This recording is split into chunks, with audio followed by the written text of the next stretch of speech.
Marvel Studios' Black Panther Wakanda Forever is set to open up worldwide this weekend. And of course, ahead of it, we had the first wave of reviews, which I've already covered.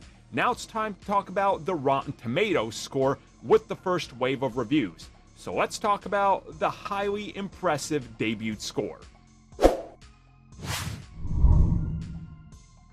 Well guys, it is time to talk about the highly influential, the be-all, end-all to scores. Once Rotten Tomatoes says it, it's factual, nothing else matters. This is clearly the defining score of all scores. If you don't agree with Mr. Rotten Tomatoes himself, I don't know what to tell you. This one person is the be-all, end-all. It's quite obvious. Unless we look at the audience score. See, I walked you into... never mind, I'm gonna stop this bit. Anyways, Black Panther Wakanda Forever, Rotten Tomatoes score is in. So again, as always, I looked it up about 5 minutes before I started making this video, and I'm gonna refresh it right now. So with 58 reviews showing up for me, again, sometimes they take a little bit more time to hit specific regions and whatever, it's just how the back end is updated. Sometimes reviews are still processing, so if you refresh, you can get a couple different scores. I'm looking at a 94% on Rotten Tomatoes. Now again, as most of you know, Rotten Tomatoes is an aggregate site. It takes everybody's scores, and it doesn't mean it's a 94 out of 100. It means 94% of the actual reviews contribute to it being a positive. Again, there's a difference here. I know there's a lot of mistakes, but look, it's the industry standard. People put it on their posters. And I know you're going to say, it doesn't matter, it's stupid.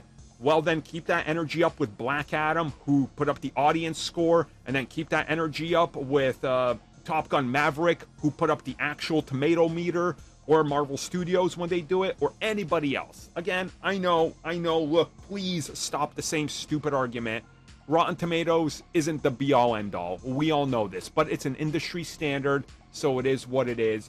A 94%, honestly, I'm not gonna lie to you, it's higher than I was anticipating personally. I was honestly expecting it to come out with like an 85, just because of a lot of things surrounding this film. Some people are very much against it. Some people were always against Black Panther, and some people just didn't even want this. Some people wanted T'Challa to be recast. So you never know how people are gonna respond in mass waves. Here, clearly, the Rotten Tomatoes is impressive, right? We can all agree on this.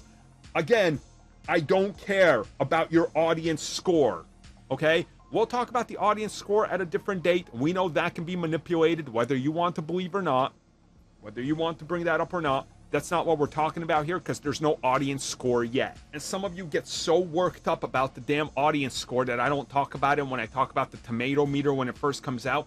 You can't, because it's at a 0, because nobody's seen the damn thing.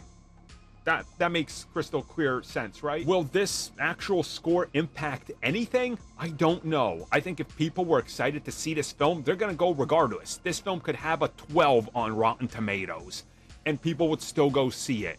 I think there's a degree of Marvel is proof that Rotten Tomatoes doesn't matter to them, that honestly, I think is very important.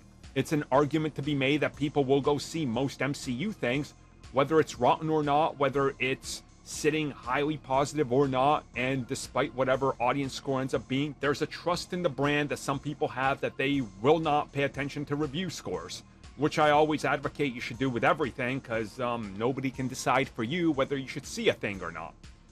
So, there you go. A 94 on Rotten Tomatoes. Not bad.